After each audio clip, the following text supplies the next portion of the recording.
بسم اللہ الرحمن الرحیم۔ السلام علیکم میرے پیارے دوستو، آپ ایک درویش کی طرح کلیر میں داخل ہوئے تھے۔ نہ آپ نے کسی سے اپنا تعارف کرایا اور نہ کسی نے ان کی بات پوچھی۔ اپنے مرشد کی طرح ایک درخت کے نیچے ڈیرا جما لیا۔ آپ کی خوراک بھی نمک ابلے ہوئے گولڑ تھی۔ قلت طعام، قلت منام اور قلت صحبت ان کی خصوصیات تھی۔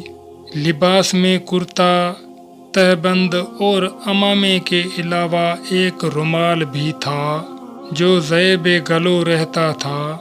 آپ اخلاق محمدی صلی اللہ علیہ وآلہ وسلم سے آراستہ تھے۔ باطن ظاہر سے زیادہ روشن تھا۔ ان کی روحانیت و حسن سلوک کی کشش نے لوگوں کو اپنی طرف متوجہ کیا۔ بہت کم گفتگو فرماتے، اکثر استغراق کی کیفیت جاری رہتی، لیکن اس حالت میں ایک نماز بھی قضا نہ ہوئی۔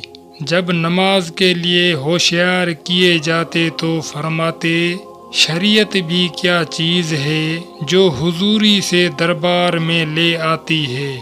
اسی طرح جب غذا پیش کی جاتی تو کہتے کہ بندہ کھاتا ہے اور اللہ تعالیٰ کھانے سے بے نیاز ہے۔